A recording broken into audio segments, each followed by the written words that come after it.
Can anyone hear me? We're sorry, Yeah.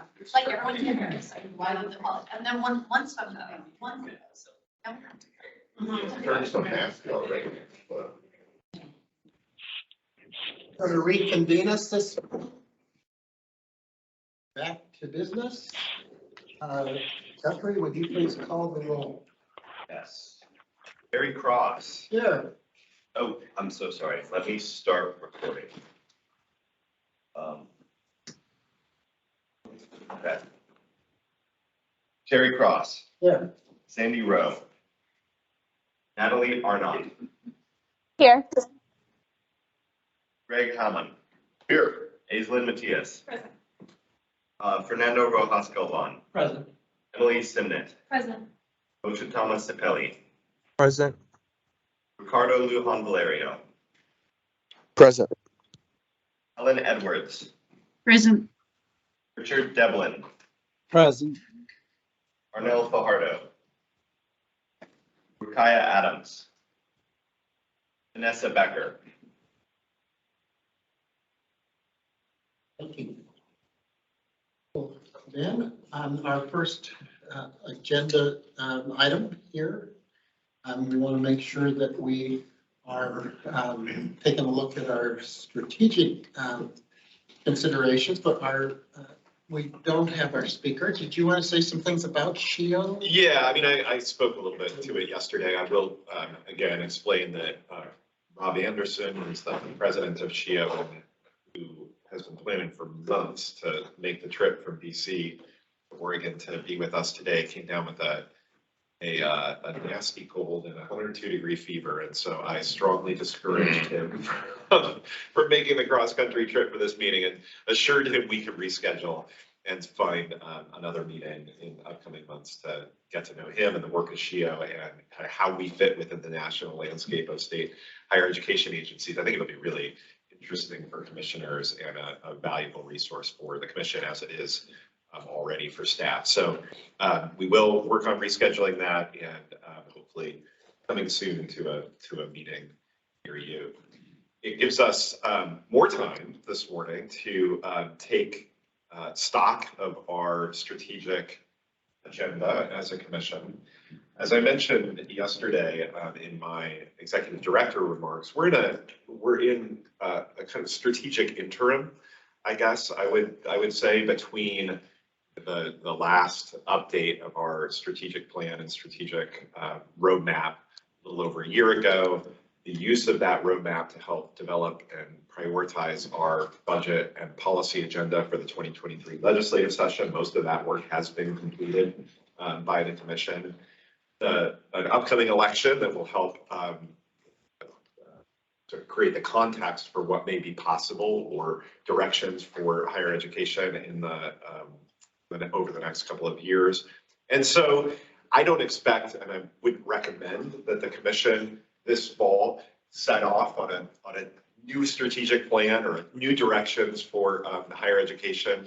But I do think it's a useful time to do some stock taking and to open up some questions about that could suggest future discussion and future direction by the commission. And so this is this will be hour or so that we'll spend this morning on this topic will be primarily discussion. I'll be asking for your thoughts and feedback to some of the ideas that I present. It will not result in a decision or determination. It is designed to sort of allow, I hope, kind of ideas, thoughts, questions, reactions to come forward and potentially help inform where we go in the future in consultation with partners, with elected officials, and community. So I guess I want to sort of frame this by looking back to some of the work and direction that the commission has previously set. And so Guthrie, I'll actually begin with the first of the attached items. It's a two-pager that you may or may not have seen. This is going to, so you know that even new commissioners know that some items on our agenda require a very strong telescope to focus down on a very small issue, right? We're going to use the real wide angle. Start at the really big picture. We're going to pull way back from some of the minute work that the commission does and start with the really big picture. So if you can project, got A or B? A. If you, yeah, the document that's called Meet Oregon's Higher Education Coordinating Commission. And largely, I want you to know that this document exists. We created it a couple of years ago, and it's our attempt in 2 pages to describe at the highest possible level who you are, as well as the agency that supports you and what we do. And some of the key points on here, one is the attempt to define, in some ways redefine what we mean by higher education, because in some contexts or for some audiences, the initial response is that's about universities, maybe 4-year universities and graduate programs. Obviously, this commission has a much broader view of what encompasses or what is encompassed by higher education, including community colleges or private colleges and universities, trade schools, workforce training, apprenticeships, really any form of post-secondary education and training, so beyond high school. There's a kind of encapsulation of our vision statement and a little bit about what we do. But the second page of this, and Guthrie, if you can go to that, thank you, is a very simple depiction of the state's 2 goals for educational attainment of its residents. And this is where I'm going to suggest we focus most of our conversation, because these educational attainment goals, the 40-40-20 goal, and the more recently HECC and Workforce Talent Development Board set adult attainment goal, have and do drive much of the commission's strategic work. So when I'm asked, what is it that the HECC is trying to do? What's your goal? I point to these. I say that this is our mission. It's to ensure that the state it achieves, at least moves towards these 2 goals for the educational attainment of its residents. And just as a quick reminder, the 40-40-20 goal, since the statute was amended several years ago, is focused on our young adult population, sort of rising adults in Oregon, and expresses the proportion of them that should complete a 4-year degree or more, a 2-year degree or short-term post-secondary certificate, or complete high school, and that total of 100 being the high school completers.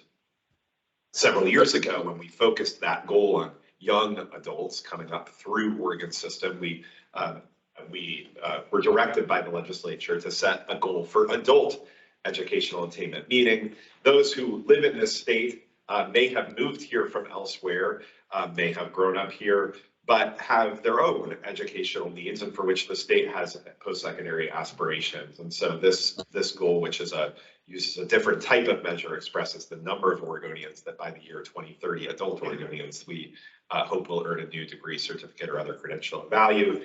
And that goal will require meeting this goal will require increasing our current rates of certificate, credential, degree completion over the next decade. Let's turn to 14.2b, which goes a little bit deeper on the goals themselves. And provides, and this is a couple of years out of date. We're in the process of updating it with more recent census data as that becomes available, but it measures progress against that 40-40-20 goal. So again, familiar to most, if not all, commissioners, but we're significantly closer to meeting that first 40, that bachelor's degree or higher, than we are the middle 40, that associate's degree or credential. And we still have significant gaps around all levels, including high school diploma or its equivalent. We aren't yet at the point of being able to measure very much of our progress towards the adult educational attainment goal of 300,000 new credentials by 2030. We have 1 year of measurement under our belt. It's not reflected in this 2-pager, but it shows that we've made only a fraction of the progress that will be required in order to meet that 300,000 goal. And the commission earlier this year reviewed a paper that, a report that described that, that very first year of 10 that we have in order to meet the 300,000. So again, largely want to bring these documents to your attention. They can sort of stand in the background of this conversation. Guthrie, you can end the projection. The materials that we've been projecting are online and in the commissioner's packets. The reason, so I am drawing your attention to the goals because, as I suggested, I thought today's conversation really could be starting from first principles. Are these the right goals for the HECC and for the state of Oregon with respect to post-secondary education? How are they related to or different than other goals for post-secondary education and training, including statutory goals? Should the HECC, as part of its sort of future strategic planning and strategic agendas, should the HECC more directly take into consideration and develop strategies to meet other goals for post-secondary educational attainment, or I'm sorry, for post-secondary education in Oregon? So I guess to sort of introduce or generate some discussion and feedback on those topics, I want to describe and use reference to statute to show that this focus that the commission has historically had on the educational attainment level of its residents is only one way to look at the goals and purpose of post-secondary education, right? It's the way, it's the lens and the focus that the commission has brought to its work. But of course, post-secondary education and our post-secondary education institutions do more than and exist for more reasons than simply to support post-secondary educational attainment or credential completion of Oregon residents. And I guess one way to enter into that conversation is actually to go back to the statute. And what I've included in your docket items, so this is 14.0, the sort of cover page to this agenda item, is direct excerpts from statute, including 350.014, where the 40-40-20 goal is expressed, 350.018, where the adult educational attainment goal is expressed, or in fact, the authority is given to the HECC and the Workforce Talent Development Board to set the adult educational attainment goal. But then a series of other statutes drawn also from Chapter 350 that include legislative findings about post-secondary education and express some of the goods that post-secondary education or higher education produces, right? And speak to the values of post-secondary education that not all of which may be measurable by simply by degree or credential completion. So I won't sort of go through this entire list that's in your packet, but it speaks to these findings in 350.001 and 005 and the fundamental goals that are incorporated in 350.009 speak to, yes, creating an educated citizenry, but, you know, also the value that higher education produces or contributes through creating original knowledge and advancing innovation in 350.009, or contributing positively to the economic, civic, and cultural life of communities in all regions of Oregon in 350.009, section 4. And there are a variety of other sort of values and goods expressed in that section of statute, as well as the others that are excerpted here. Before I sort of pause and get, you know, begin to get reaction, question, conversation, I want to just say a little bit more about why I think the HECC has been so primarily focused on educational attainment and not more directly on some of the other goods that higher education and our higher education institutions help to support. When in 2011, 2012, 2013, this and the immediate years thereafter, this new governance system and coordination system for post-secondary education was established by the legislature. I believe that the commission understood or defined, partly for itself, but partly taking cues from statute, that its primary focus should be on the educational mission of our colleges and universities, and the best way of measuring that would be through certificate and degree completion. That certificate and degree completion is not an end in and of itself, right? It's not, that's just a piece of paper, right? That there are a whole bunch of reasons why certificates and degrees are valuable, but that our focus, the focus of this commission, would be principally on the educational mission of our colleges and universities, the educational uplift of Oregonians to contribute to their communities and to the economy in all kinds of ways. And while the commission recognizes the variety of other ways in which colleges and universities and training organizations contribute to the well-being of our state, including through research, including through other forms of knowledge production, including through direct support for employers. The lens that this commission would use would be principally the one of educational attainment. It was in part, I think, to differentiate the commission's responsibility for the educational attainment of the residents of Oregon from the governing board of a college or university that is serving that goal. Yes, every college and university in the state is focused on creating access and success for students in reaching their educational goals, including credential completion. But those colleges and universities also have other goals, right? And they're seen, I think, at the institutional level as complementary. But we chose and have expressed through our funding priorities and our policy strategies, we've focused primarily on this issue of, and this goal of increasing equitable educational attainment.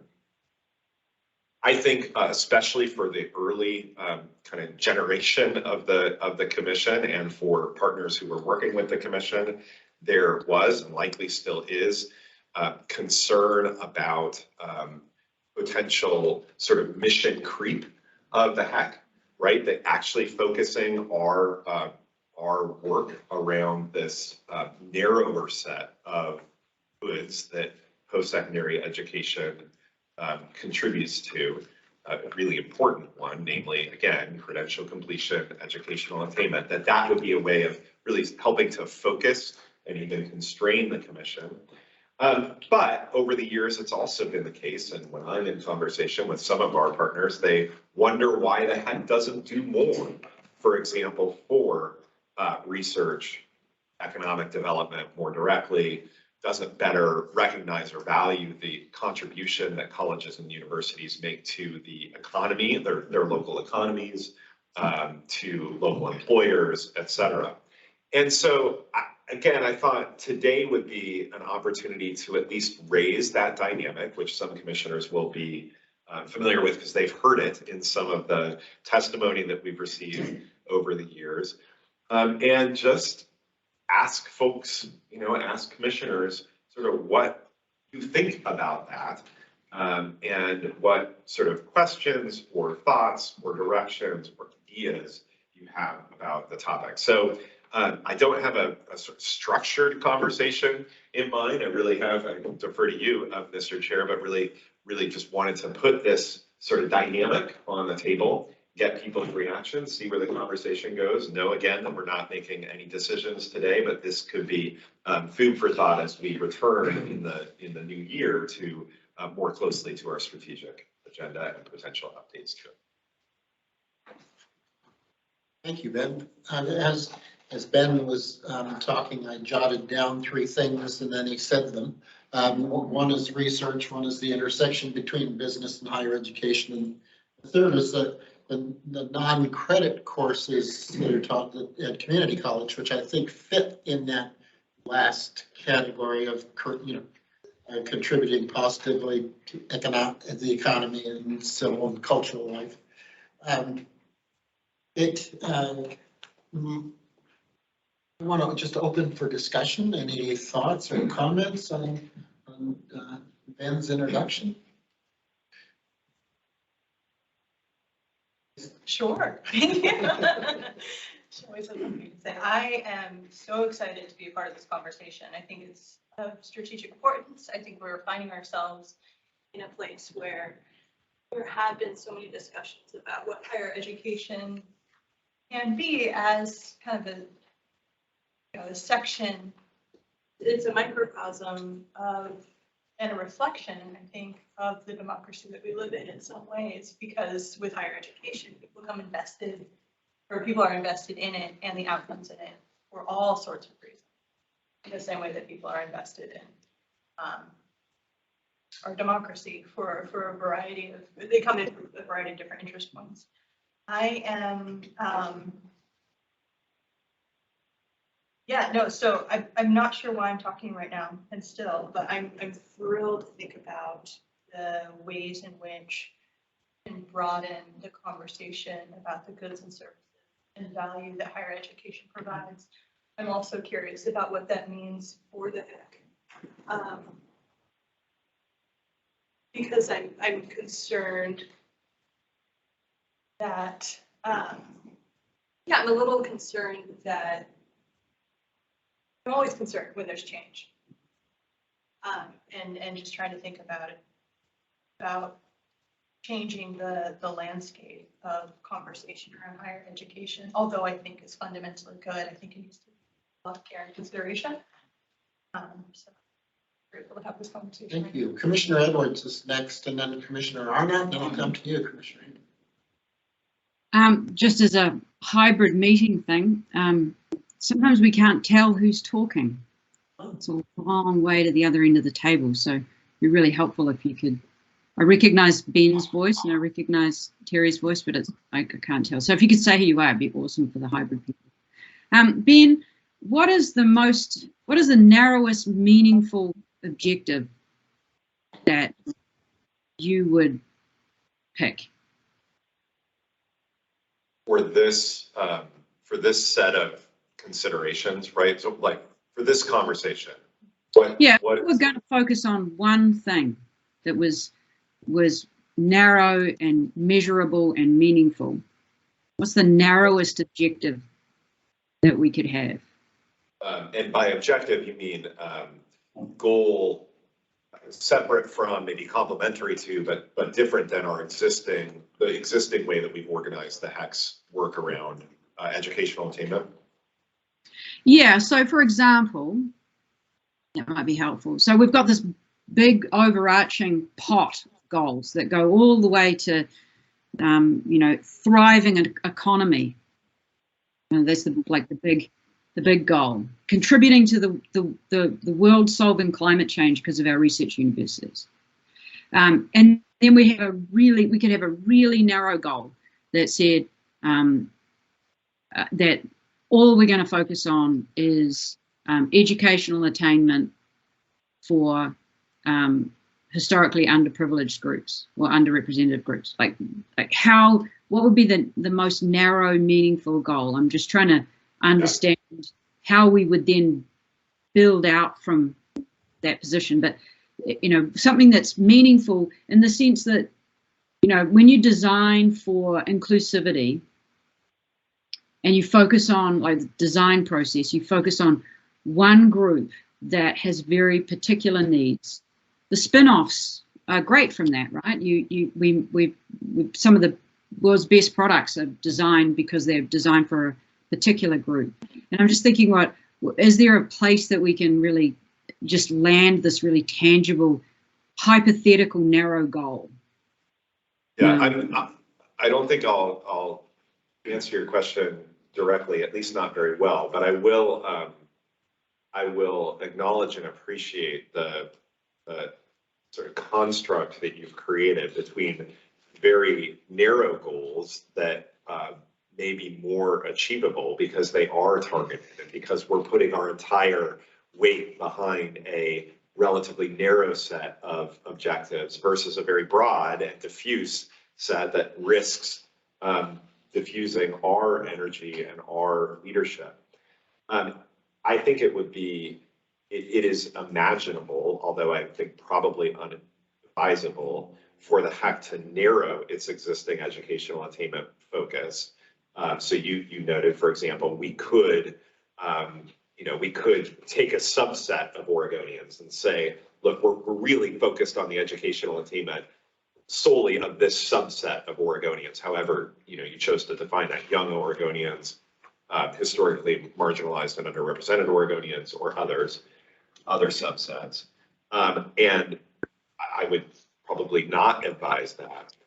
I think my hope in this conversation is to raise the question about a potential broadening that I think, if it went too far, would risk, sort of as you suggested, getting into a situation where we're trying to do everything. We feel responsible for everything. We're trying to measure everything and hold ourselves accountable for that, including, research, continuing education, civic and cultural vitality of our communities, employer kind of well-being, right? And I think that would be a mistake as well. So I think, I am suggesting there may be a spot in between, and Chair Cross did a better job than I did of calling out some of the specific activities that occur within our higher education institutions for which we don't have goals and we don't have strategies, and frankly, we don't have funding, that are, again, I would argue, sort of complementary to our educational attainment goal, but actually pretty different too, right? Like, investing in research at our universities is different than investing in the success of undergraduate and graduate students in degree completion. And that can be a really complementary activity, but it's a different activity and a different type of investment.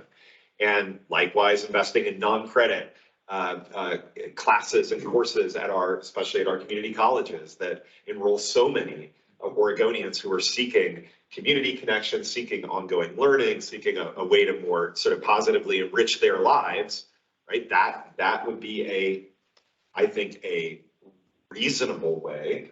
Again, I'm not making a recommendation here, but a reasonable way to consider broadening the HECC set of responsibilities. So again, Commissioner Edwards, I'm not answering the question directly, but I am suggesting that that's a really, I think, useful kind of framing of the issue.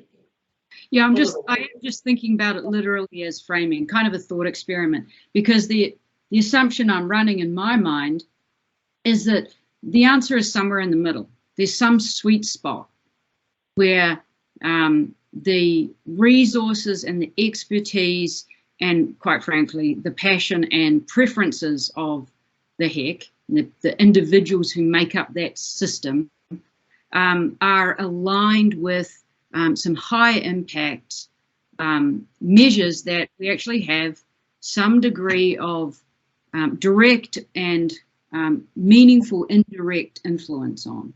And it's a matter of kind of wrestling this complex system. And we got to a point probably this time last year, where we were having quite rich conversations about trying to take the elitism out and making things more welcoming, inclusive, having the universities ready for students rather than students ready for university. We got to that point. if that was a solid foundation, and I hear nothing that says it's not, but if that's a solid foundation, then what's the next tangible step from that sort of philosophical soundbite, as it were, and being able to really have a sense of focus over what cohort we can have the greatest impact on. I mean, I think everyone would like to change the world. That's just kind of natural. And we've got fantastic state resources for doing that, particularly in the research universities, but the untapped potential is all the people that aren't in it yet, that aren't in the system yet. So, and I think this sense of where we sit on that spectrum from narrow to broad, the sense of where we are on that at the outset is actually helpful, because there's no point having really big discussions about really big, broad initiatives if we actually have such an indirect effect on it because we've only got so much resource. On the other hand, if we wanted to position ourselves at the end of the spectrum and have really broad impact, that'll change things like what we were discussing yesterday, the data strategy. We might find ways to really bring forward differential privacy, being able to open up all of these data sets, have the rest of the world be doing some research and analysis on our data and find different things that we haven't found. So I'm just having that sort of frame of really narrow to really broad and just sort of calibrating, you know, are we at 20% or are we going to go to 80% on that spectrum? Just, I would find that kind of useful to sort of calibrate how broad we want to be in these discussions. Thank you. Commissioner Anna. Hi, yes, I would just like to add kind of just thoughts looking at this 19% of some college but no credential, and kind of based on our conversation yesterday of just competency-based learning. I just want to add that I really do think there is kind of this change going on in how we're learning. And as a student, most of my peers and I, we end up just going online, and that's really how we're kind of completing, I would say, for the majority of our courses. So it's almost like we're losing like the richness of, you know, education. So I think that we do need to, I don't know, think about how we are learning or how students are learning nowadays, and maybe more focus on how we can encourage students to think better so they can connect that better, what they're learning, to society and to their careers.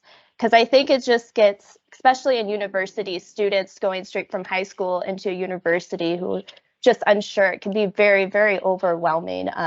Just the courses, but also just financial aid, all the other stuff that comes on top of that. But yeah, I just wanted to add that. Thank you. Commissioner Hayden. So weird, I think I feel like the traditionalist in this room, which is really not a familiar place for me. But people might, I'm sure we have different memories of how we got here, but to a great extent, 40-40-20 came out of a conversation about sort of what kind of economy we wanted as a state. So it was like, if we want to have this kind of economy, what are the sort of the appropriate levels of education that we'll need through the population to support that. So thinking about what kinds of work we wanted to have in Oregon. And so it wasn't like, oh, well, we'll get this and then we'll move to the next level. It's like this was seen as the appropriate mix for the kind of economy that we wanted. Whether we agree with that or not, I'm just saying I think that's where it came from. You know, Director Cannon, you said we were kind of pulling back and looking big. I kind of want to pull it back and look bigger. And that is, you know, and tie it to some conversations we had yesterday. There are a lot of assumptions that we've made, and I think historically they were appropriate assumptions when we tied sort of what do we actually want to accomplish and use degree and certificate attainment as a measure or a proxy for that. And I think we should question at some point whether those assumptions are valid still. You know, do we Now, I think there's an assumption that when an institution puts together a degree and it says, this is what we think students should learn in 2 or 4 years, that would accomplish a set of goals. One of them was you would like be a fully functioning citizen. You would be a number of those things. And historically, I think that was an appropriate assumption. I think we don't know if that still is. And I think we need to bring that into the conversation. I also think, the conversation yesterday about the perhaps opportunity and the concern that we have when we start thinking about unpackaging the competencies within a course or a program and things like that, that would have a significant impact on the proxy that we've assumed are measures of educational success. And then the other thing is, to some extent, I think the state's interest in what we do at more familiar with the community college is somewhat connected to what we fund. And historically, the state did fund like community ed, and then they chose not to. So it's not that those things don't matter. It's just, I think that's another dimension of the conversation. I think where the state puts its money would be, I think, a pretty good representation of where the state should be able to expect some sort of outcome. And so I guess what I'm suggesting is, I'm still kind of a fan of 40-40-20, but I think if we're going to talk about expanding it or looking at some different measure of success, that would be tied to those other conversations about what does funding for higher education look like? What does unpackaging degrees and courses look like? What if we actually or at least made possible the redesign of education to take away some of the concepts or reality of elitism, and that I think is a historical part of higher education. So I guess I really want to do this. I just want to do it in the context of all those other things. Thank you. Commissioner Rowan and Commissioner Devlin. Ben, did you want to respond? Just to really quickly, I so appreciated Greg's comment, in part because I think it really built on and tied to what Commissioner O'Neill was saying about a degree or a set of educational experiences that may be getting sort of stripped away of some of the values that we might have assumed it has. And it's been a pandemic affected experience. It's increasingly online, but that does, I think, raise some of the issues that questions you're raising about, is it really truly a proxy for the things, is that degree a proxy for the kinds of experiences that we think it should? Commissioner Rowan. Thank you. This is such an interesting discussion. I missed, because of computer problems, the first 2/3 of Ben's comments, so I may be off the ranch here in my comments, but I want to use both what Commissioner Hayman said and Commissioner Edwards as sort of a frame for thinking back on my time on HECC and the most important things I feel I've drawn from that in this context. When I first came on HECC, been 6 years ago, or thereabouts, I thought I was kind of shocked by the 40-40-20 goal, just because I was used to reach goals in other contexts, and this felt unreachable, even with all the great intentions and ambitions and effort and intelligence of staff and commissioners behind it. I've moderated or come to change that view somewhat because of just understanding, I think, more fully the intention and the legislation that's underpinning it. I will say, however, that whether 40-40-20 is really our North Star, as opposed to the framing that is built around both educational attainment, understanding that educational attainment can be defined differently, that we can have a range of definitions. That's not something set and hardened. And around access. To me, the most important thing we did, Ben, was in the preamble that you drafted to the strategy work, where we declared that having an exclusionary higher education system is wrong, basically. That what we want is access and different types of education to meet students, as we've said many times, where they are. And so if we keep those two as sort of North Star, as the broadening of the access and having higher education in Oregon truly accessible and available to all, and in making that happen, then and measuring attainment. And again, attainment may not be, the only measure may not be degree. So that would include the community college non-credit courses.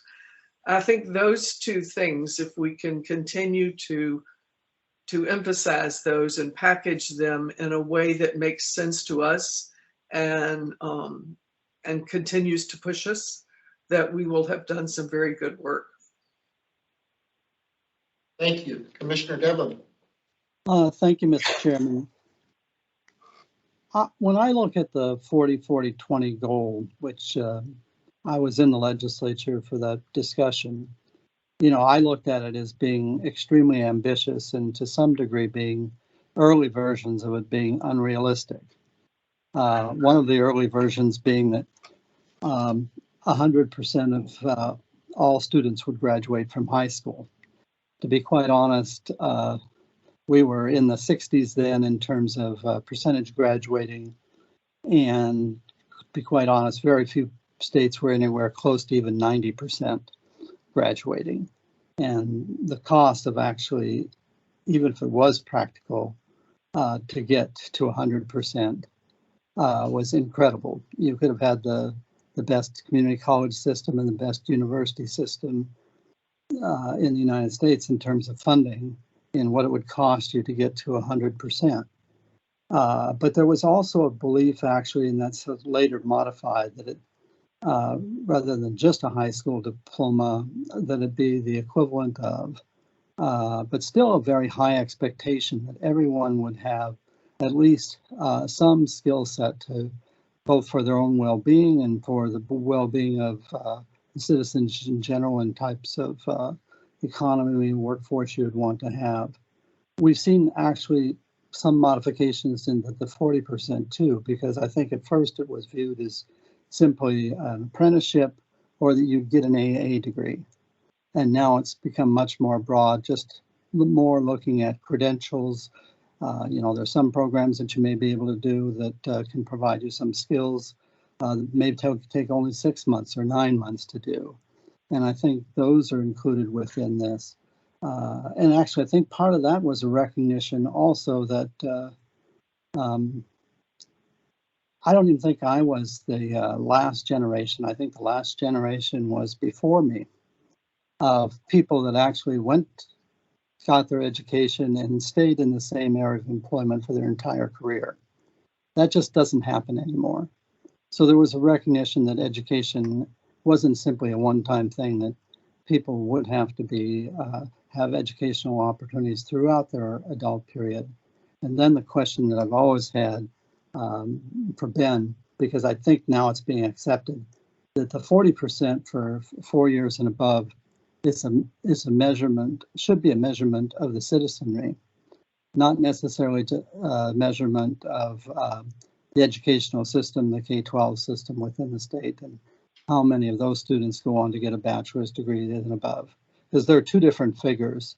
I think it'd be nice to get to 40%, but Oregon has tended to be a beneficiary of people moving to the state that have bachelor degrees and above. So we actually have a higher level than we actually achieve within our own system. But the other thing is, within these goals, I think there was the context of both the well-being of Oregonians in those broad sensing you see in the statutes, and the economic issues, because you know, the public in general, but the legislature specifically, Oregon has always had difficulties in terms of its economic situation. It's always had up and downs, and there's always been a feeling that we need a better educated populace, that's important not only to the workforce, but to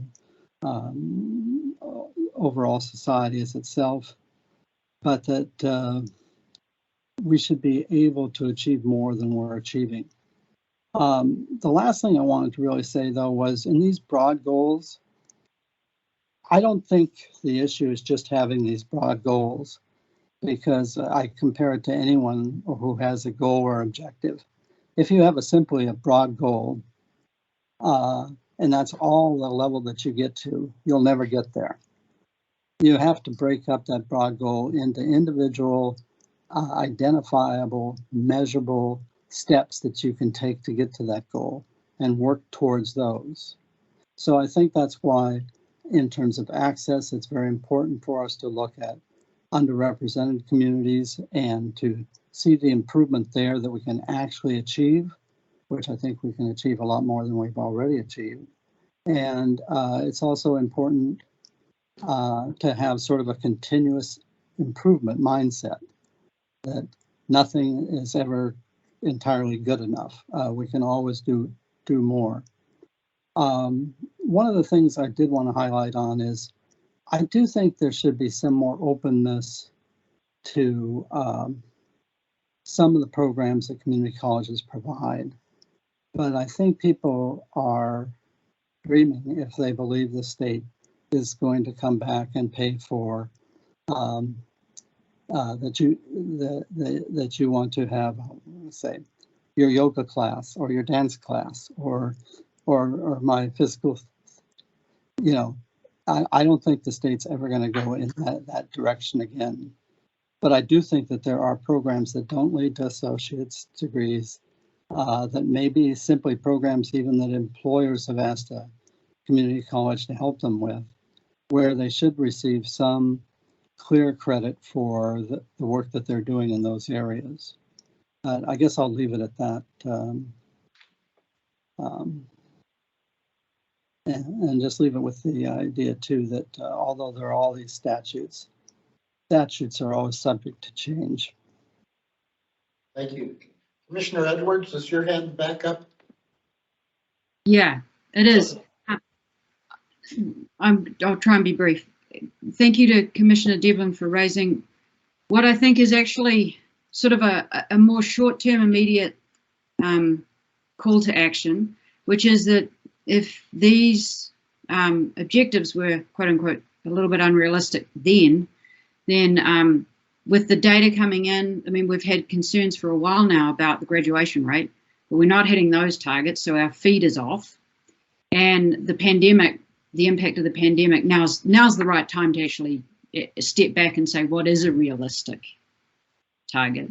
And I think that what Commissioner Arnaud talked about, which was sort of different styles of learning and different methods of learning, whether it's finishing things on YouTube or whether it's being involved in more community activities as part of an employer linking up with the university, or whether it's whatever it is. There are definitely significant transformations going on in just the practical process of developing your life's education. I think it's the right time to question whether the right goals and targets aren't outputs, but they're more quality of inputs, and they're metrics around how things are done rather than ideas about what a goal is, because these goals are so uncertain. They're just decisions masquerading as goals. You know, we're deciding to choose that as a goal, but it's actually not necessarily even, we don't even know whether it's the right goal. It's such a complex system. So stepping back and saying, let's adjust for the things that we know are unrealistic. Let's adjust for the things that have changed in the world. And then let's adjust our metrics so it's more input driven and more meaningful in terms of what we can track realistically in this complex system, that to me makes a lot of sense to be thinking about now. Thank you. Commissioner Rojas Galvan, Commissioner Semnet, and then Commissioner Lujan Valerio. And Commissioner Devlin, I'll come back to you after. So, Commissioner Rojas Galvan? Yes, thank you, Chair Cross. I'm very appreciative of this particular conversation as well as Commissioner Matias mentioned earlier. I will be a strong advocate of community colleges from here moving forward. Two things come to my mind right away with these numbers. I wonder how much knowledge there is in our state of Oregon. I'm referring to individuals who may not know that community colleges do offer strong GED programs, for one. Frankly, when I meet people, I need to inform them that we do have these programs because many people don't have that knowledge. And I think that's important. We need to inform them of that. The other thing I look at is, I don't know for sure how long most of our community colleges have been around, but I'm assuming about 60 years or so. I don't know that any one community college in Oregon has ever been anywhere near 40% with regards to students enrolling and completing it to your degree. Many of our students at Classic Community College, especially in CTE, welding, and maritime sciences, they come and take a course for training once a year, a couple of times a year. And what I hear is that we're not receiving enough credit for that. We receive credit when students show up, enroll, and complete a tier degree. Well, that's maybe 20% of our students. I just wanted to mention that. Thank you. Thank you. Commissioner Simon.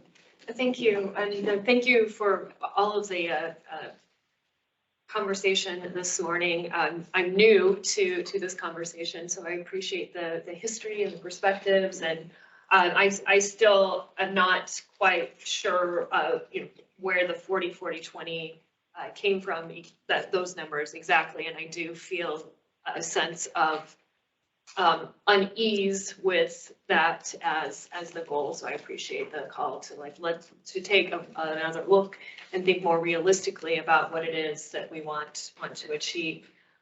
From my perspective, I'm really interested in helping Oregonians and Oregon students make good choices and have agency, or feel like they have agency to make choices about their future and the types of training and education that they might that might best suit their needs.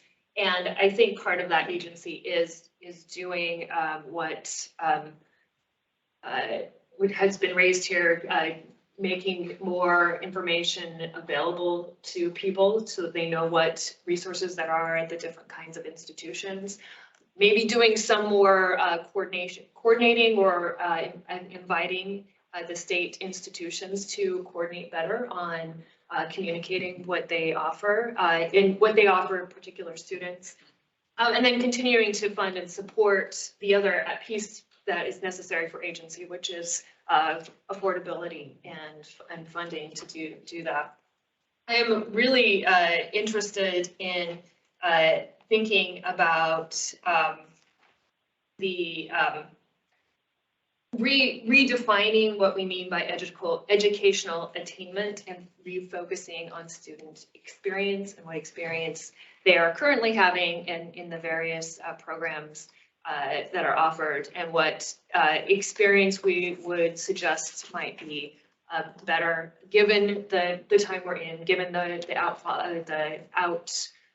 of the pandemic and all the different ways that students are learning. And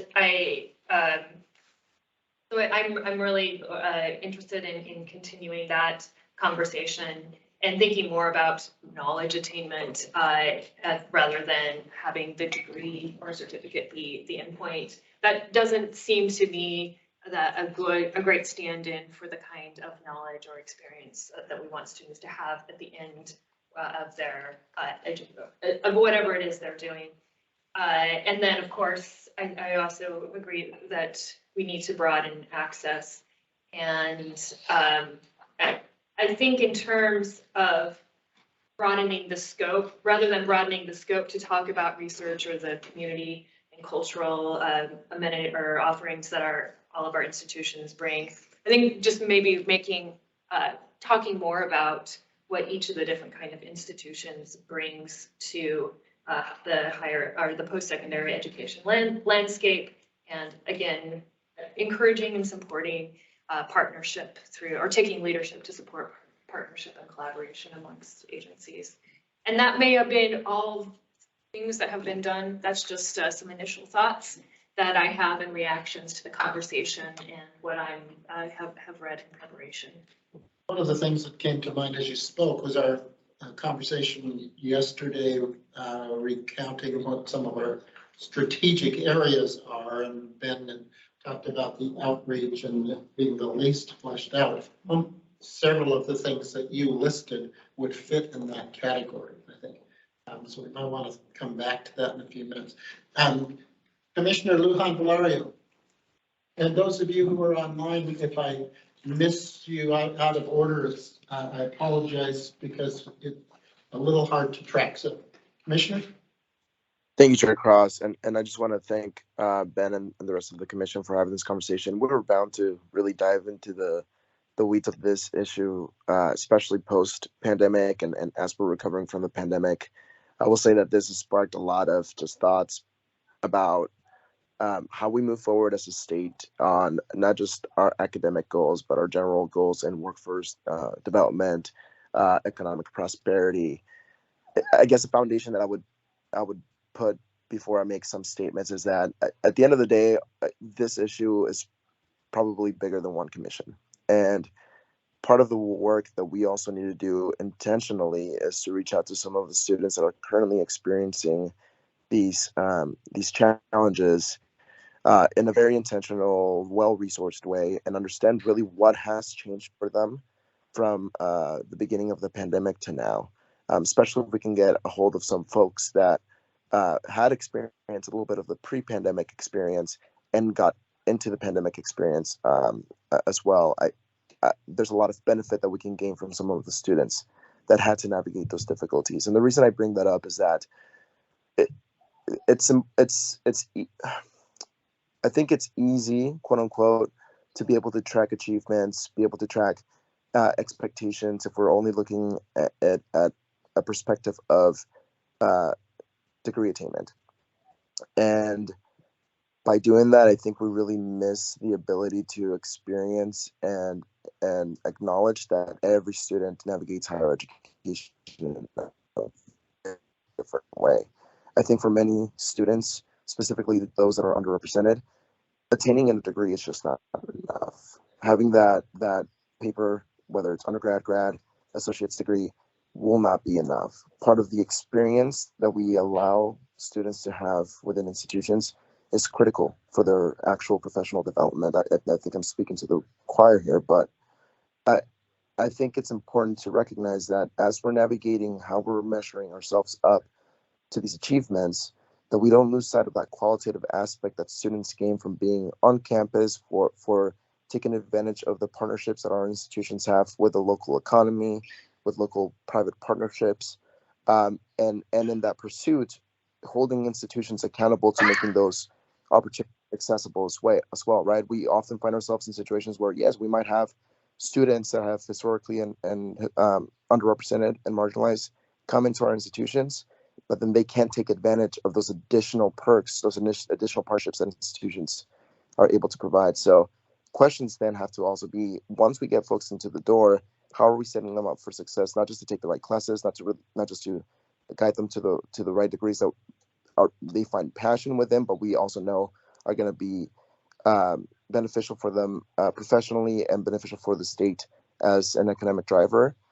And in that calculus, how are institutions making sure that they're increasing those private partnerships, those local economic partnerships, and making those accessible to those students, right? Because as we talk about accessibility, as we talk about the experience of students navigating getting higher education. And we say, well, a lot of online opportunities makes it possible for a lot of marginalized communities to be able to participate in higher education. Part of that, again, goes because a lot of those additional perks are not accessible to those folks. So I do think there's a benefit to us diving deeper into that aspect, and I would love to see if there's a plan for us to get really intentional in that aspect and reach out to some of the students that are currently going through this. Thank you, Commissioner. Commissioner Devlin? Yeah, thank you, Mr. Chairman. I wanted to just say it fairly clearly that I actually don't believe that the 40-40-20 is unrealistic. I think it's probably was unrealistic to believe that you will achieve it by 2025.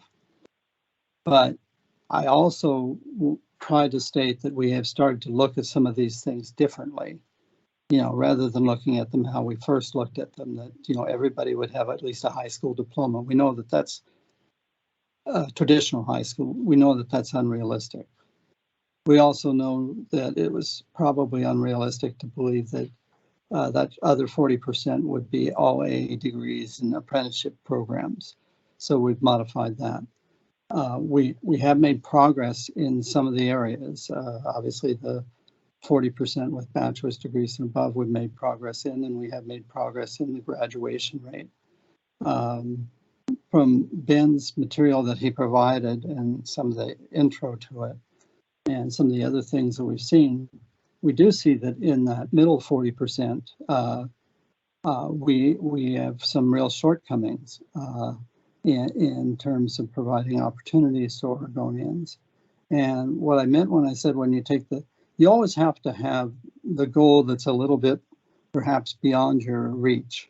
You don't make the goal beyond your reach and you just simply make goals that you can achieve. You're going to limit what you can actually achieve. So I think the overarching goal is still a good, solid goal based both on the needs of Oregonians and the needs of the economy. But I do think we have to break things down into individual pieces, individual steps that we need to take. Perhaps we need to relook at how we approach community colleges in terms of how they're financed. Obviously, still giving them all the credit for actual courses that lead, you know, to AA degrees and stuff, and all of the certificates and stuff, but also expanding that so that you actually look at them as an ongoing educational resource to the community, where, like the examples we've been given, where employers have specific needs, that we understand that that's part of their role. I don't think we should set our goals low. I think it's a very big mistake to set our goals at simply what we believe we can achieve, because when you do that, you really don't you really don't advance the needs of society. I think you should set your goals at least a little bit beyond what you think you can achieve. There's certainly merit in having aspirational goals. Commissioner Matias. Thank you. And Commissioner Edwards, we haven't met in person. I'm Commissioner Matias. That's the new voice that you're hearing. I think that, you know, I want to be careful in talking about, I mean, I understand the funding process, right? It's necessary for higher education, in my mind, or the funding for higher education to continue to increase, right? That's part of the accessibility. So we need to make sure that more and more Oregonians have access to higher education. I want to fall on the right side of this kind of precipice, but the idea of higher education being primarily a conduit for career is extremely important for our economic development. But I caution against kind of academic homogeny that focuses primarily on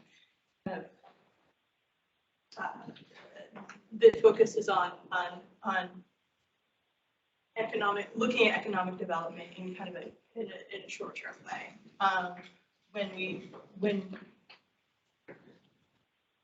I'm gonna say this without it becoming odd, but without it, like with higher education, we cannot, if we're just focusing on it being then we won't, I don't think, ever achieve the 40-40-20 goal in the right way, because it excludes too many people from that process. Too many people might look at the cost benefits and feel like that there has to be other routes to economic success. And, you know, part of this measurement, to me, it looks like we're kind of trying to measure a gap. And without really understanding, like, I don't have a very solid understanding of why people are choosing not to go through the higher ed process. And I think we have various ways of measuring that gap, but without really understanding how people that are missing conceptualize higher education and what it could mean to them. And so I do think it's an extremely important and essential part of the conversation to talk about higher education as a means for economic growth and stability, especially for the state.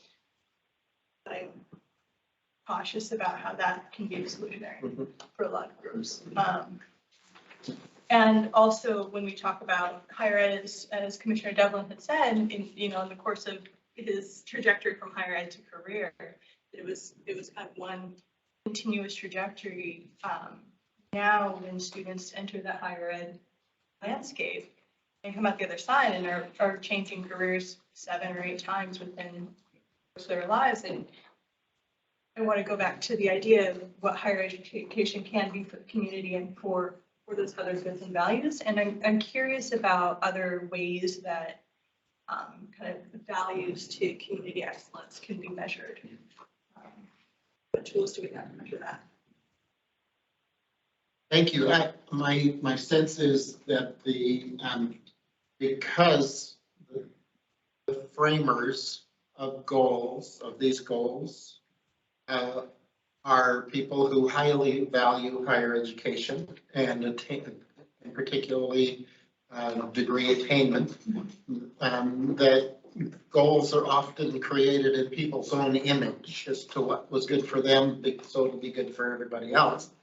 And I don't think that all populations value what we value in the same way. For example, higher education in some families and cultures represents a threat to family integrity and actually discourage their young people from going to school. That certainly was my experience. And I'm still the only person in my family to go to school, and most of my family even today couldn't figure out why I would spend so much time in higher education. And I have to work hard in my interactions with them to not be in a position to ever look like I had an education. And so this is, so it's much more, I think, complex from a sociological point of view. However, all in my family have gone through multiple trainings. My younger brother's in law enforcement, and while never going to college, he's a trainer now in law enforcement. And my older brother, a mechanic in a factory, and went through all of the trainings that they needed. So it's not that they don't value education, but college was like, what do you want to do that for? So I think we have to figure out in this area of what does it mean what does achievement mean? Does it only mean things that we conceptualize it to mean from the point of view of people who've attained those accomplishments? Commissioner Hayman? Yeah, thank you, Chair Bob. I want to make sure I'm hearing this correctly, so I've got to just make them as observations. One of them is, I don't hear anybody defending a degree as an adequate representation of what we thought we were doing as a college, and that both concerns me from one level. It's like, because I think originally we did. So, I think I'm not there anymore, but in the heads of institutions should be asking, what would happen? And And if a degree isn't a full representation of what we say we're about, then what else would we have as an institution? And I think that's an observation. Yeah. Okay. The other is, I obviously, when other people have said this, that when you actually try to actually do something, you need to have goals that are more less global, more specific, something that we can measure, those kinds of things. I just want to express a concern that in doing that, we wouldn't shift our thinking into how we accomplish those things, because I think our mission is to not to get into the depths of how institutions choose to accomplish shared goals, shared outcomes. And I know as a community college president, I would have been a little irritated if the commission said this is how you have to do it. And I just think I want to be careful that we don't go in that direction. And again, the last thing is, and I just think this is a much fuller conversation, is one of the strategies to do this is to figure out how to take all these other things and package them into an existing structure called a degree. Yeah. And that's what competency-based and credit for prior learning. It could take all those other things that we do and say, wow, and build that into it. And you could even add components that have to do with social consciousness or all kinds of other things and build it into a degree. And it might be the right way to go. Or maybe the degree itself is antiquated, and that's a big step.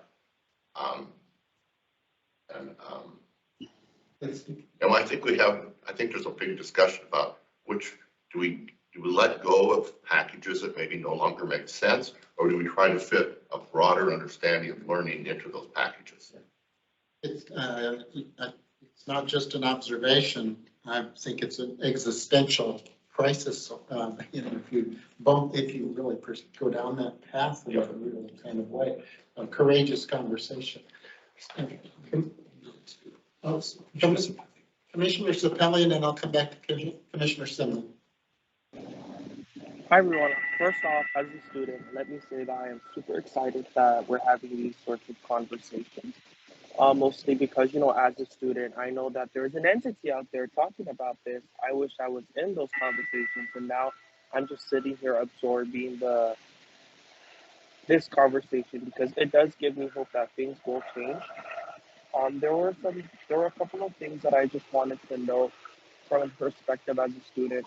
When we talk about higher education, most times folks don't really, in the spaces that I've been here, not at the HECC, but in other nonprofits and other locations, I like to think it's not so much of like the number of degrees and certificates that we can offer, but it's actually the cost and accessibility for most students to access these resources. I've talked to a lot of students where, a lot of them can't afford to go to school because they can't pay for rent, or they were in school, but now because of the cost of inflation and the economic recession, whatever you call it, living expenses outweigh the cost to go to school. And if a student has to choose between paying for living expenses or going to school, they have to make the tough decision to, pay for rent and food because, those are living expenses. They can't just live without it. And then another thing was there's always limited opportunity for students to really explore what comes after their bachelor's degree. I've had a lot of friends who majored in like the popular degrees like criminal justice or marketing, but at the end of the day, they had to move out of Oregon because they've been job hunting for 3+ months. And then in their years in undergrad, they had a hard time getting internships because it was super competitive. Each business was only able to give out 5 internships per year when there's like literally 2,000 students waiting to get those internships. And then another part of it was like the lack of workforce retention and burnout. I think this was something interesting because we are encouraging all these students to go through these different disciplines within the workforce. And then one example that I can use is nursing. I've had a lot of friends who are super ambitious. They went through the program. Now they're nurses, but then they're struggling and then they're exhausted because of the lack of the support system that really didn't really give them a heads up of like what to expect. Yes, we're going to help people, but they weren't expecting to work 60 to 80 hours. They wish they had more exposure while they're in their undergrad or even in like the respective schools or prep schools that they have to go through. And so I feel like we're talking about one part, but another part, we're not really talking about all the other barriers. And then I know this is like, the beginning conversation, but I just wanted to note that out there. I really am curious to see if we could somehow do a survey. I'm data driven to see what current students are looking like, because I can tell you the reason why I'm just a student and I'm just speaking from my perspective. The reason why a lot of students choose not to go to school now is because there's no incentive. Like, I had a friend who graduated with a bachelor's degree, had a starting wage of like $17, $18 an hour, versus another friend who just worked straight into the workforce. No background experience whatsoever, but he gets paid $25, $60 because he was able to like talk to the right people and network. And then I have nurses who are getting paid literally, or CNAs getting paid like $17 to $18 an hour, versus folks at like fast food restaurants that get paid $24 to $25 an hour. And so I feel like, income is also everything, but then I'll just leave it at that. And then I would like to say, I'm just speaking from my experience. I cannot speak for the entire student body, but I am curious to see if there was a way to intentionally collect the responses from the Oregon student body to really see what prevents them from going to school. I mean, I'm hoping that the experiences will be similar, but I am curious to see what prevents many from going. Thank you, Commissioner Cepelli, and thank you for bringing us back to kind of reality with the student voice. Commissioner Semnit, and I think we'll wrap up our discussion. I just briefly wanted to respond to Commissioner Hammond's comment about the caution about getting rid of the degree or certificate as attainment. I think I appreciate that caution, and I would like to say that I don't necessarily think that we should get rid of degrees, but I'm not sure that is the measure that we might want to focus on, and it might be. I just want to open that conversation. I do think that it would be really, I would really appreciate a future discussion that was where we had the opportunity to do a little dreaming. A little imagining about, we have lots of constraints, but let's just like a time where we could put those aside and think about what we would like to see in terms of post-secondary education in 5 or 10 or 15 years down the road. And really, even if it seems impossible to rethink what a degree might look like, what if we had a conversation about what that would be or could be without like having the constraints of budgeting and structures just hanging over our heads. Thank you, and I'll just wrap up by saying I think one of the ways to examine, take stock and examine where you are in a strategic process is to try to imagine if the goals that we are pursuing didn't exist today, would we adopt them today? And this discussion we have been in today, I think is a precursor to a deeper conversation after we know what the political landscape looks like next spring. Is that fair, Ben?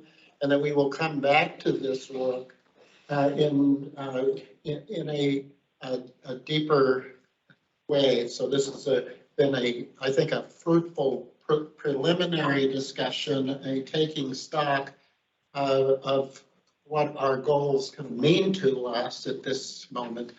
And we'll come back and I like your idea, Commissioner Semnit, of let's dream a little bit. And at the same time, let's test whether or not we would be going the same direction if we were to think about this today.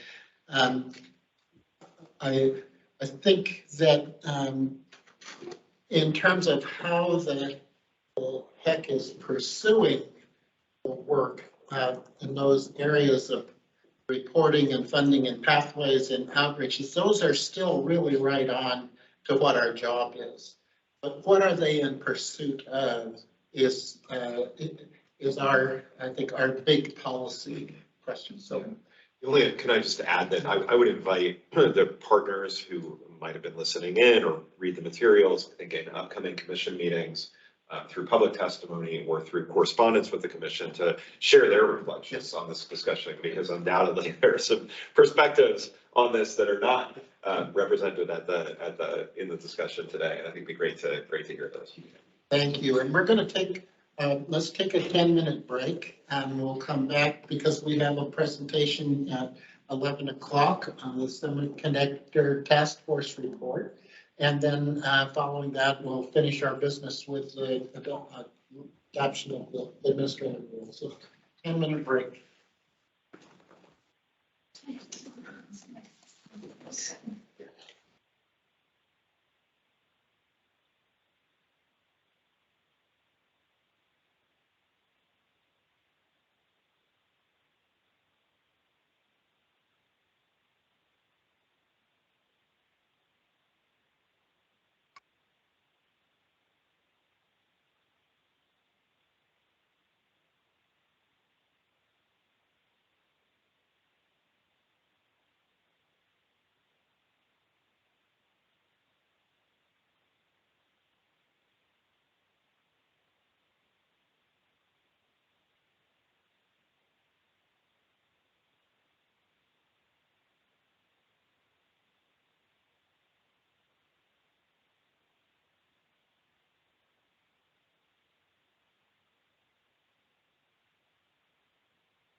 Let's see.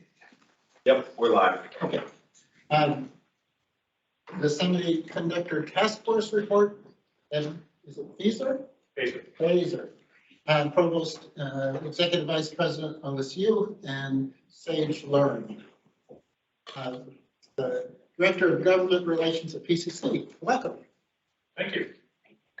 So I think the way we're going to do this is I will offer a bit of an overview, and then from the university side perspective, some of the workforce opportunities and implications that we talked about on the task force, and then Sage will pick up on the community college perspective, and then hopefully we have plenty of time to talk about some of the results out of the task force. So just to motivate things, many of you have heard Pat Gelsinger say that Oregon has more at stake in this whole conversation around semiconductors than any other state. I think that's a fair statement. He made that statement last year at the Oregon Business Plan Leadership Summit.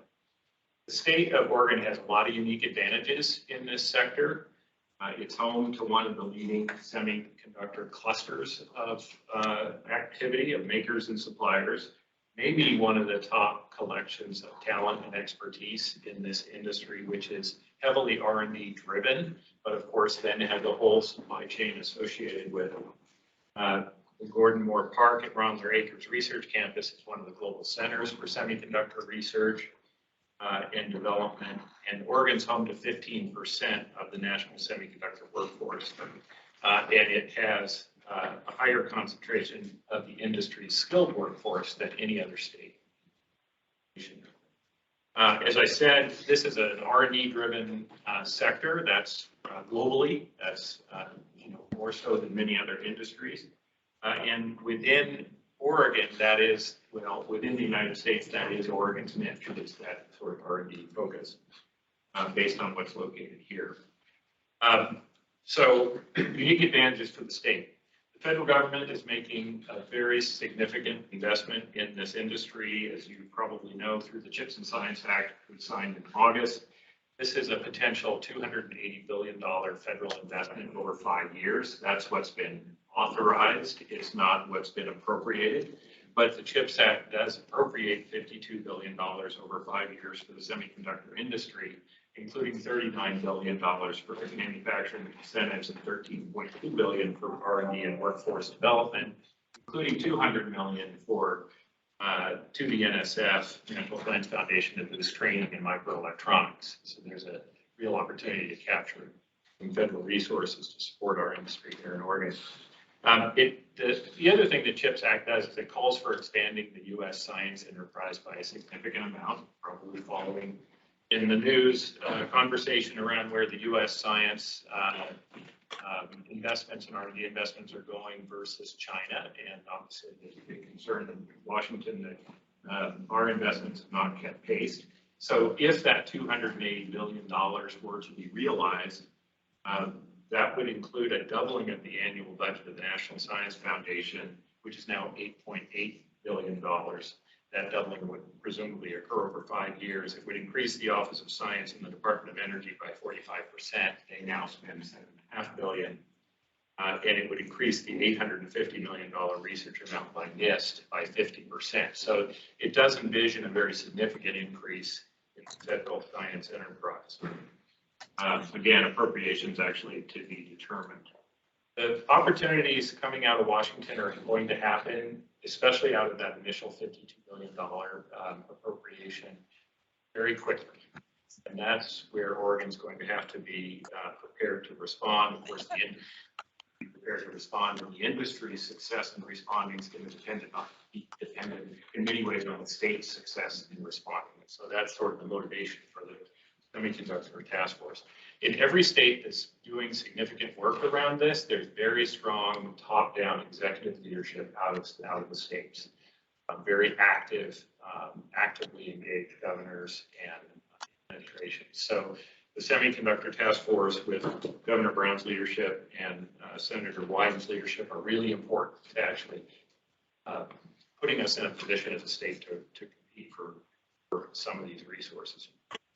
I wanted to make one point about that's somewhat lesser known, but I think when you're thinking about the higher education trajectory here in Oregon, it's maybe something for you to think about. Embedded in the legislation, in my view, are some very significant changes in how the federal government supports innovation. And that's, I think, going to have implications for higher education. The first is support for application. A lot more attention in this set of legislation around applied innovation, including NSF's now with legislative authority to create a technology directorate to nurture innovations with commercial potential and social impact.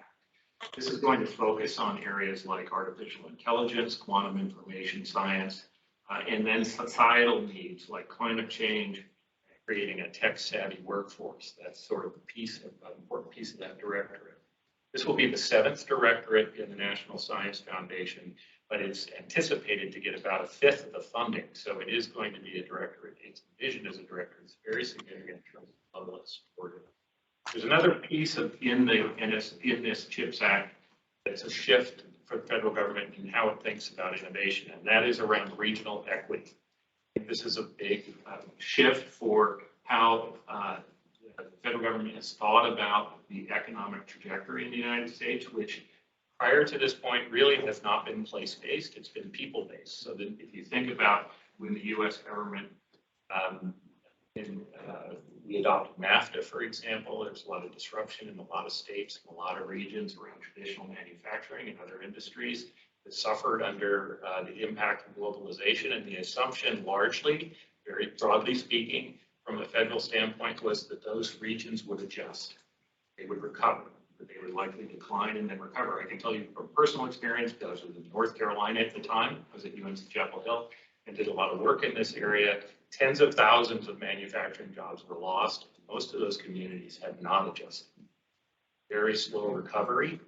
So some of the assumptions that were made on the economic side that, well, that decline would occur, and as a result of that decline, those communities would come back, has not occurred. And so instead, what we've seen is a concentration of tech-based industry in places like Silicon Valley, Route 128 outside Boston, Texas, North Carolina, some other places. Research Triangle in North Carolina, but not in the hinterlands of North Carolina. And I think that's now some recognition, particularly in the Biden administration, this through this legislation, that you have to actively support those places. So the reason I raised this from a higher ed standpoint here in Oregon is this sector and the trajectory of the federal government right now really supports a view of inclusive prosperity that we've not really seen. This is a sector which has a very wide, when you think about the workforce continuum, it's very wide. It goes everything from basic technician to PhD scientist. So it's very broad, kind of pipeline there. The mix of business is diverse. It's big, large companies. It's misnomer to say this was the Intel task force. There are many tech companies in this sector other than Intel, and some of those tech companies are small companies. They're startups, they're entrepreneurs. And then some are, of course, quite big. So it is a very diverse industry, and it is one that has very high value. So across that workforce continuum, the earnings potential is quite high. So what you're seeing out of the federal government is an emphasis in the programming and RFPs that we've seen come out so far are really about, okay, let's take this opportunity, not just capture advantage for those traditional regions that have always captured it, but bring in and include other kinds of places, rural America, lesser known potential tech centers. Almost any project that likely anyone competes for, particularly from agencies like NSF, is going to require doing things like partnering across the rural-urban divide, partnering with different kinds of institutions, community colleges, partnering with universities, partnering with tribal colleges, partnering with historically Black and underrepresented serving institutions. So that's sort of a really important backdrop for anything we might do, and I think is very consistent with our goals and objectives. Okay, so what did the task force focus on? I'll talk mostly about the university partnership side of things and then turn it over to Sage. Opposed to the workforce development and community college side. What is going to strengthen Oregon's competitiveness? That was the basic question from the governor and from Senator Wyden, and what tangible actions can we take? Many of those are around land use. Probably read in the paper, lack of available land sites for new and expansion. Primarily in the metro area where those big fabs want to be, although the rest of the sector doesn't necessarily need to look. Although there is a fairly strong clustering dynamic. Land use is a big piece. We won't talk about that very much today. Incentives are a big piece. This is an industry that in the United States has cost disadvantages. Countries that have spent a lot of money to actually underpin the fab part of the semiconductor industry. We have not done that in the United States. So the bigger story is, of course, that we're under competitive from the state support side. And within the United States, Oregon doesn't offer some key incentives that the industry is looking for. So that was a focus of the task force as well. That kind of core of that is probably the R&D tax credit. Regulation, permits, environmental quality regulations, not so much the existence of them, but the complexity and the difficulty in compliance. That was the task force. And then talent and workforce. Talent workforce was really from, again, across that whole continuum. Finally, the innovation ecosystem, both industry side and the university side, with rich connections between those things. Other states, when you look at the states that are really competitive in this industry, Ohio, North Carolina, New York, Texas, California, Washington, they have a strong focus on making sure that innovation ecosystem thrives. That's what sort of underpins a lot of other things, especially in an R&D based industry like this one. Those investments are based on the long run presumption that the economy is just going to become more knowledge based. It Doesn't mean everybody's going to be a PhD or even a bachelor's, earn a bachelor's degree, but the underpinning of the competitiveness of the sectors is going to be increasingly known. Okay, lessons learned by the task force. My subcommittee was University Partnerships, which I co-chaired with HP Sue Richards. Here's some of the things we learned. Industry was clear. It needs two things. Most importantly, more workers. I mean, technicians, graduates of engineering and science, everything from technicians to the highest level. And they need a strong innovation ecosystem that can compete with some of these other states that I just mentioned. So that was recognition of the full talent continuum, as I said, from entry-level positions to PhDs. Deliberate attention to equity, diversifying the STEM pipeline, not just from the standpoint of students, but of faculty who then help diversify the STEM pipeline from the standpoint of students. Oregon is really behind the curve in forging lasting industry, university, college partnerships. You can't suddenly tee yourself up to go after billions of dollars in federal research and create the kinds of partnerships that other states have been building and created institutions to build and sustain for a decade or more. So we're playing catch up in that. You build those partnerships very quickly to be competitive in some of these projects because they really are the level of partnership in states like New York, IBM, and University of Albany, and so on are really deep and lasting, and they're something that we can't match. Calls out the need for investment in public research universities to put them among the best in the country.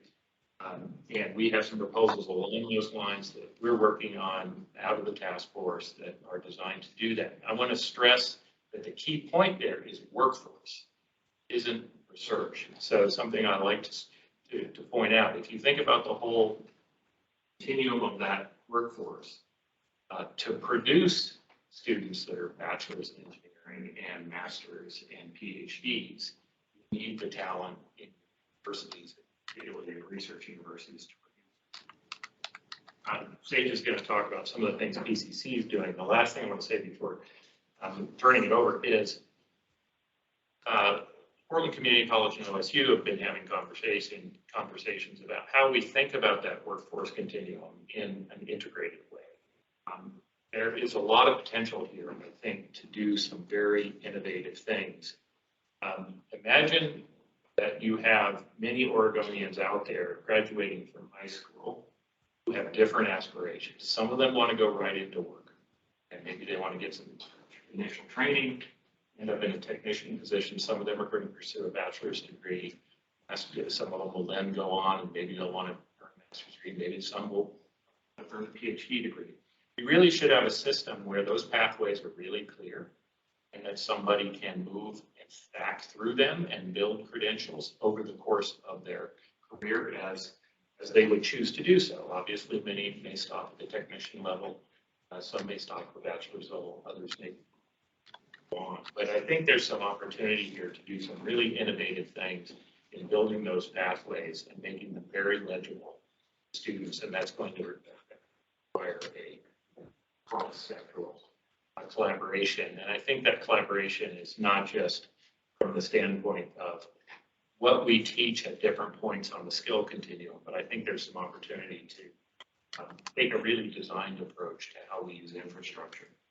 Something we've thought a lot about at OSU is how might we use our online capacity and our online expertise to use content that other institutions like colleges actually end up delivering, so that we can take advantage of our expertise in learning technology and so on, but not necessarily actually deliver that content, since it's not the best thing for our folks to be doing.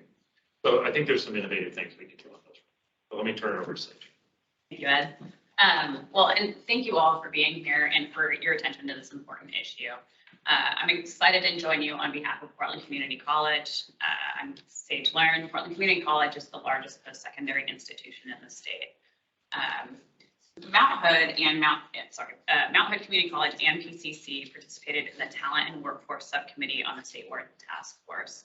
This was focused on communicating and meeting the state's industry, education, and workforce needs. And Ed mentioned some of this, so I will try not to duplicate things, but Oregon is home to 15% of the national semiconductor workforce and has a higher concentration of the industry skilled workers than any other state. I just think that's something that's worth reemphasizing. However, the subgroup found there are still shortages in the technology talent, particularly operators and technicians, which are a serious constraint for the Oregon's manufacturing industry. To meet the current and ongoing talent and workforce needs of the semiconductor industry, we must build new strategic relationships between industry and education partners and expand access to successful models of technology education that build a skilled and diverse workforce. And Oregon needs to invest across the talent continuum, as Ed mentioned, from entry-level positions to PhDs, and also working with K through 12 for the pipeline. The Talent and Workforce Subcommittee was charged with assessing the industry's most pressing talent needs and developing recommendations to address them. Subcommittee staff held interviews with semiconductor industry executives to understand the needs, and a national scan of data was collected by Eco Northwest. I'd like to share some of the relevant recommendations from the Talent and Workforce Subcommittee. The following recommendations were made to ensure that Oregon is able to meet the workforce needs of the semiconductor industry. So I'll just go through a few of the relevant ones, and then they're also up on the slide as highlights. Use Future Ready Oregon funds to develop the statewide semiconductor consortium on the successful model that was developed by the existing Hillsborough Advanced Manufacturing Workforce Consortium. At the same time, use Future Ready Oregon investments to fund and expand regional capability and impact of the Hillsborough Advanced Workforce Consortium, so building it out more. Working with the statewide semiconductor industry consortium above, develop a comprehensive semiconductor workforce investment package for the 2023 legislature that includes the spectrum from PK through 20 education. Use Future Ready Oregon investments to address the industry's talent needs by building infrastructure and expanding access to successful models of technology and education. Increase opportunities for apprenticeships to strengthen that diverse pipeline. Address the immediate needs to expand the supply of operators and technicians and PhDs. Invest in community college capacity to recruit, retain, upskill, and graduate students from the large and diverse population of low-wage working adults in the state. Work with industry and universities to address and identify opportunities to improve and expand the supply of semiconductor-related engineering and technology talent. Strengthen interest in and access to semiconductor career pathways. Strengthen student engagement in STEM education across the continuum, in particular among historically underrepresented students in the STEM fields. Invest in the development of a campaign to raise awareness and career opportunities and the associated education pathways that connect to those opportunities. Partner with community-based organizations to expand engagement of historically underrepresented populations and figure out what's needed to reach them. And so next I want to talk a little bit about some of the work that's happening, how we can leverage those successes and where the opportunities are.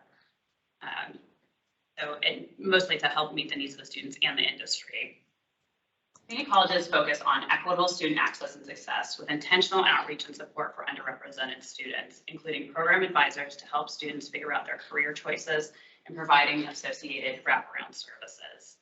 In addition, there are partnerships with some local high schools, and these models can be built out to offer dual credit opportunities so they can move into those fields faster, to accelerate juniors and seniors into their career opportunities in the semiconductor industries. We're also engaged in efforts with local high schools and industry to create more youth apprenticeship programs to introduce high school students to working in technical fields. Both PCC and Mount Hood Community College Semiconductor and Advanced Manufacturing career and academic pathways offer multiple avenues to certificates and degree attainment. And this goes to what Ed was talking about, having stackable credentials and different pathways to get to it. Currently, both Mount Hood and PCC offer short-term working training certificates, a one-year certificate in mechatronics, and two-year career technical associate degrees. Mount Hood and PCC are leveraging Future Ready Oregon Career Pathways funding to help build this out and increase access to career opportunities for those underrepresented populations, especially English learners. Providing these multiple pathways to credentials offer students opportunities for success in living wage, high-tech jobs, which is nearly half the industry's job need right now. And as we have seen, the PCC program, the microelectronics program, which was created in partnership with Intel, boasts a 95% placement rate at Intel. Build on the industry and education representatives are collaborating to address workforce challenges on a regular basis so that we can create pathways to meet the anticipated needs that they currently have and ongoing so that the state can build out.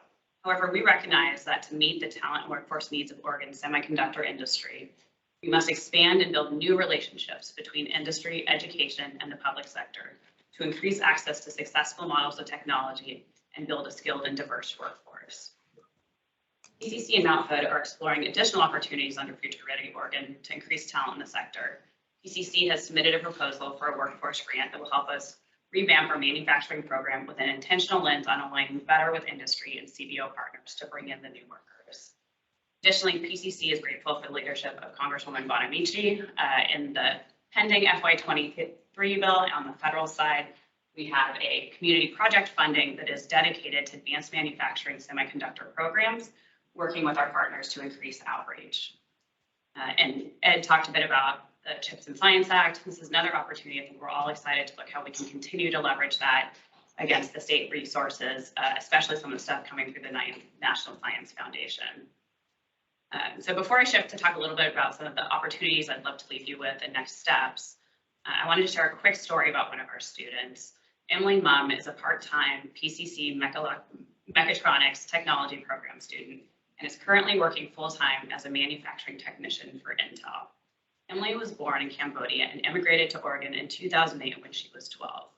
Mumm will be the first in her family to graduate from college and is taking advantage of the tuition assistance program that Intel provides. She is a shining example of a PCC student that utilized semiconductor workforce training and what is possible through public and private partnerships. There are many stories like this, but we know that there can be so many more in the state. Oregon's education systems are producing skilled graduates. There are some outstanding programs and models, but there are not enough of them to meet the industry's large and growing needs. One challenge in building a semiconductor industry workforce pipeline is getting students to choose the career path. There's a lack of awareness and understanding of semiconductors and manufacturing industry at large. The task force recognized the need for investments to increase awareness of career opportunities in the semiconductor space and the education pathways connected to it, so more students will want to pursue these careers and attain economic mobility. We know to be successful, we must work together across sectors to increase outreach and marketing to the pipeline of workers, both adults looking to reskill and students in the K-12 pipeline. At the same time, higher education institutions need to match capacity and investments will be needed across the education continuum. And I want to thank you all for being here and for your partnership as Future Ready Oregon and some of these other opportunities have come to fruition. Semiconductor expansion presents a major opportunity for equitable economic development in Oregon. In order to stay competitive, we need to continue to invest in workforce development, to build and educate a diverse pipeline of workers in the semiconductor industry and advanced manufacturing at large. We look forward to continuing to be a part of the conversation so that we can better serve our students, our employers in Oregon. Thank you. Any questions from Commission? Commissioner Hinman. Thanks, Chair Cross. Summarizing, I think I heard you say that there is a sort of geographic equity component to this work. And then you also said, but there's sort of an industry intent, or at least quantity to, at least in terms of capital investment, sort of in clusters that already exist.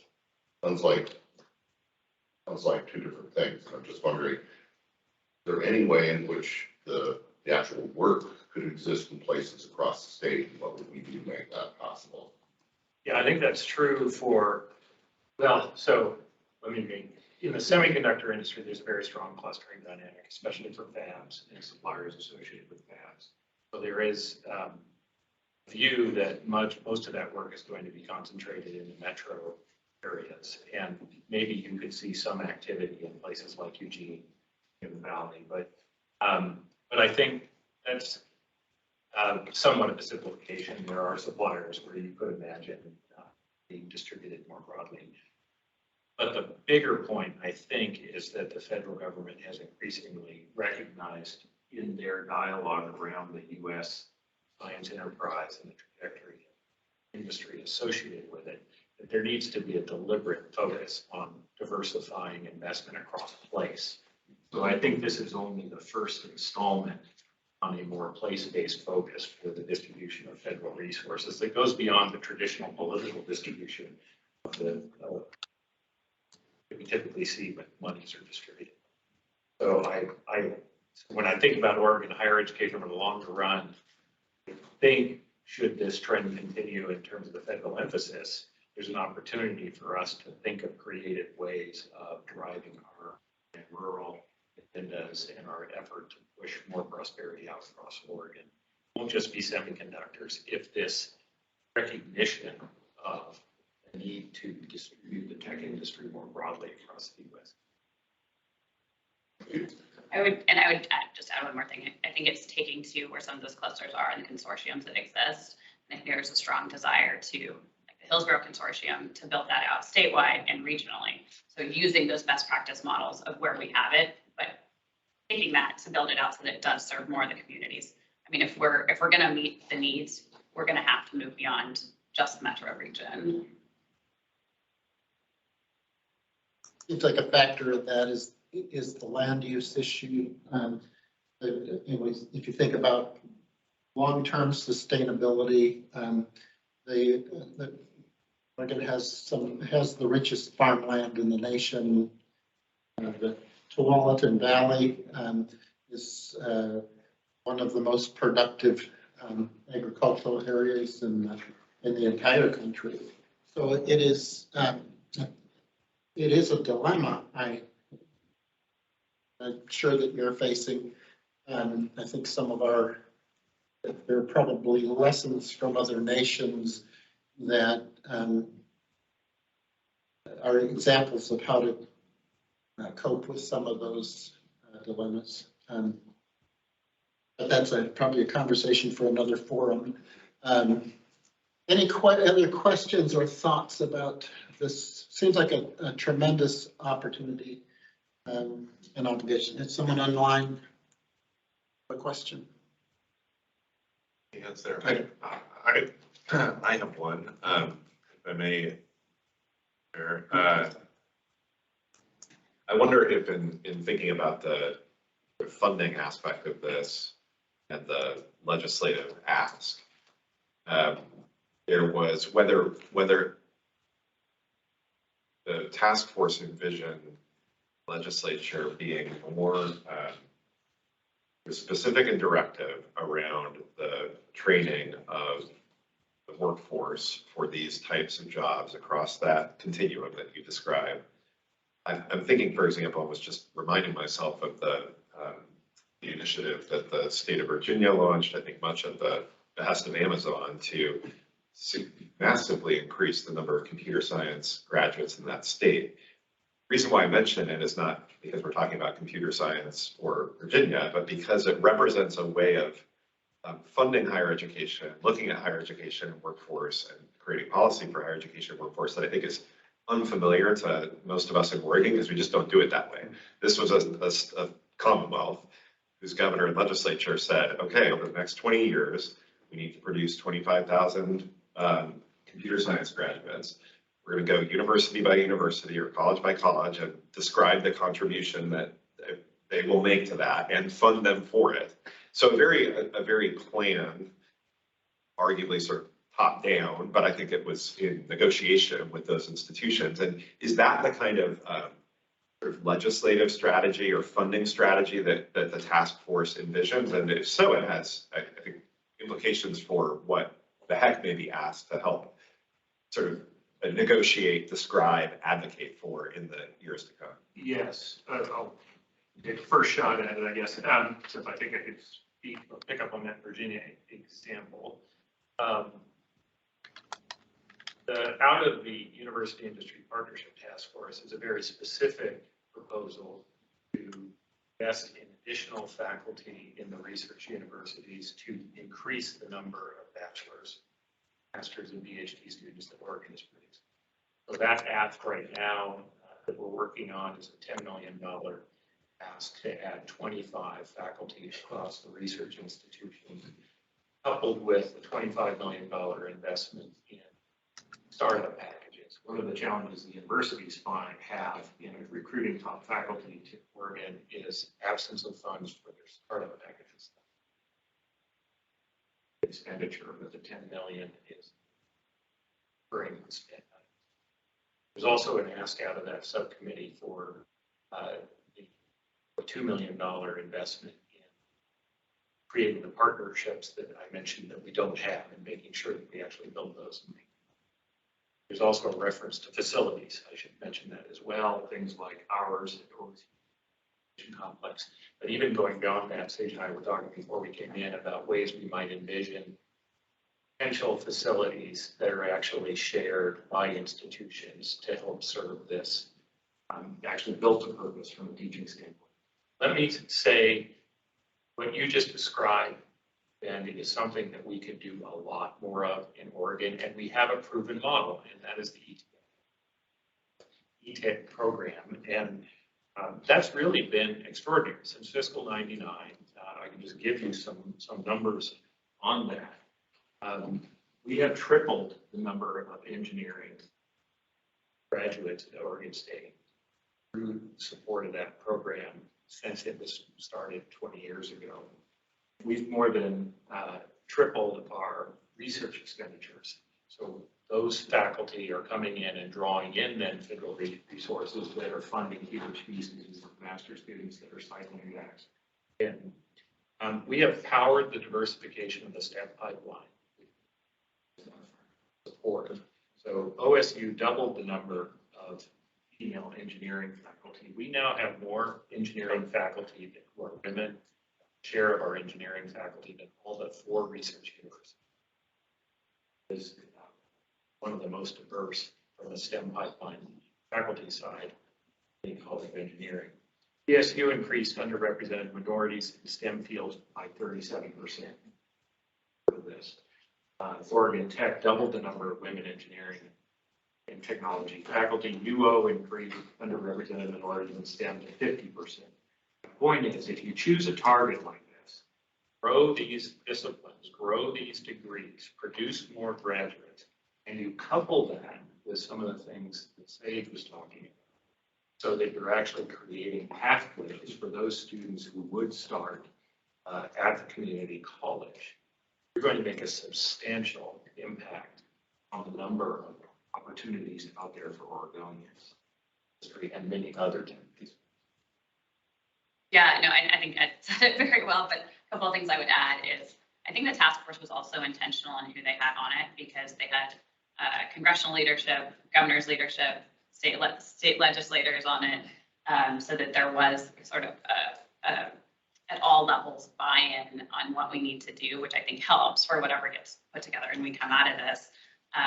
But I would second what Ed said is part of it is the pipeline, starting with K through 12 and educating folks on what the semiconductor industry is and manufacturing at large, because I think there are folks that still think of an old model. We've had a lot of students in our program say, I never thought I could do this. I didn't know what it was. And so really making sure that there's the outreach and education, and especially in our underserved and culturally specific communities. And then there is something to having the capacity to build up to make sure that you're serving all those students. I mentioned right now, the PCC mechatronics program has a 95% placement rate at Intel. So one of those great models we want to build more on. It seems like the investment you're talking about is modest for the potential resources available in this over this 5-year period. So my sense is that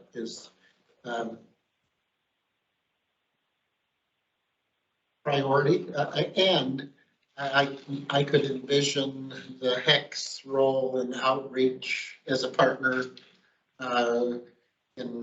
and informing the public dialogue about this process as having an important role in that respect.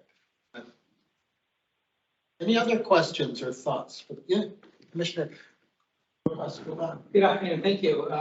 Very interesting presentation, Sage and Ed. I particularly, my interest is piqued by what was mentioned about maybe on a federal level as well, really targeting rural America, rural USA, and I think it's really important. Having said that, I did believe I heard that there might very well be a lack of operators and technicians. It sounds like Oregon State and PSU are doing quite well at the higher echelons. It sounds like. And PCC might be the only community college right now working with Intel in particular. And I wonder if, you know, how to grow that number of operators and technicians moving forward. Yeah, I know that's a great question. Yeah, PCC and Mountain Hood Community College are the ones predominantly specifically in that space. Technicians in other areas are a little bit broader. Other community colleges are working on it as well, but I think it is a room for growth, especially knowing, I think the last number I heard from Intel is they have a need right now for 300 workers. And that's not all the technicians and operators, but that's, they have a larger need for those. So there just is a lot more capacity that could be built out to make sure that we're meeting it. One of the things that came up repeatedly in the conversation with industry was around retention. Something I had not realized prior to all these conversations about the challenges they're facing is they are able to recruit people from outside Oregon. Oregon is an attractive place, obviously, to come, we know that. They have difficulty retaining them. More difficulty than if they're able to hire people who are trained, educated. Oregon want to stay in Oregon. That's significant for them. So to have the number of students available at the technician level is important as it is at the other levels. And they see even at the scientist level, PhD scientist level, they do better if they hire somebody who's gone through an Oregon university for that degree. And the other thing we hear kind of on that side is actually the soft skills or essential skills. People use different terminology for it, but some of those basic skills, especially when you're talking about the more entry-level jobs of how do you write the resume to get it, like communication skills. And this is where community colleges, some of the wraparound services and coaching they offer can help with that. Because we hear that on the retention side, that's a big issue is they may have folks that start, but they may not continue to show up.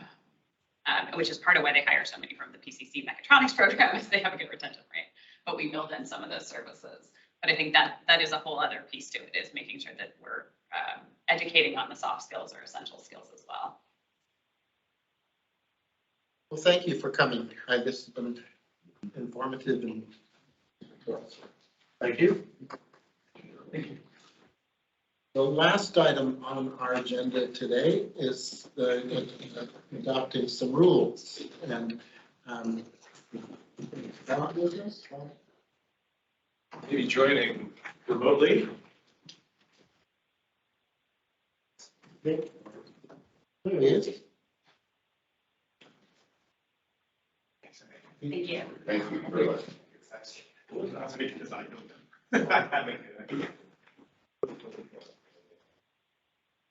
Bob, I think you can go ahead. Thank you. Thank you, Chair Cross, Vice Chair Rowe, and Commissioners. For the record, my name is Bob Small. I am the Policy Advisor for HECC. And this morning I will be going over some recommendations for adoption of rules. So the first one on the docket is the rule adoption for Chapter 575, establishing Oregon Tribal Student Grants. In your package, you will see all the language for the administrative rules. And previously, these rules were approved as temporary rules back in April 14th, 2022. And so these rules, again, no changes have been made since the temporary rules, and the staff recommendations is that these rules be approved as drafted. I will be happy to answer any questions.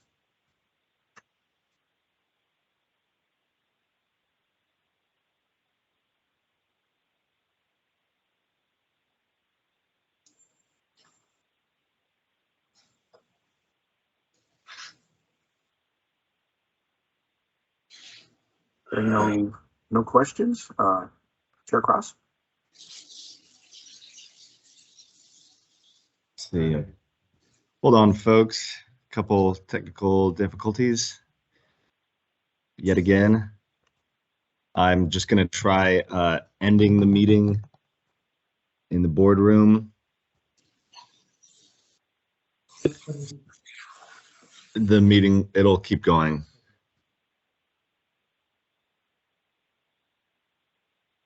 tablet.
Should we just do that? Okay. My audio's on. Okay, so let's, first of all, Bob, can you hear me? We're using we're running off a PC now.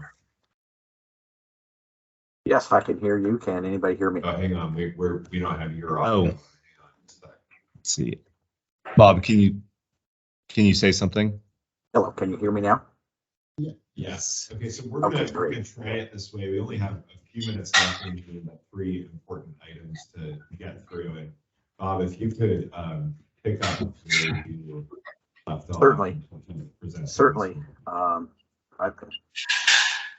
So would you like me to go ahead and start from scratch? No, I think you can carry on. I think where you probably have a good sense of where you froze.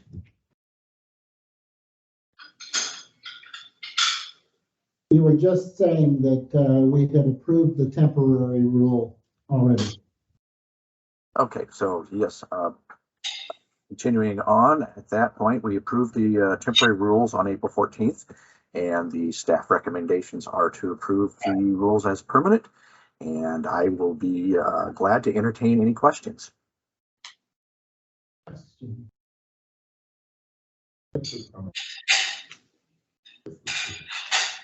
Thought about longer than thoughts about how we might be able to alter our strategy, move that more effectively. That's all. So is there a motion to approve the permanent rules? Moved by Commissioner Hammond. And Commissioner Rojas Galvan. And so it's been moved to second. All in favor of the motion signify by saying aye. Aye. Opposed, same sign. Any abstentions? Motion carries. Thank you. Bob, I think you're still on. Okay, thank you. Again, Chair, Vice Chair, and Commissioners. Again, for the record, my name is Bob Small, Policy Advisor for OSAC. So the second set of rules we are, again, adopting into permanent is the changes to the Oregon Promise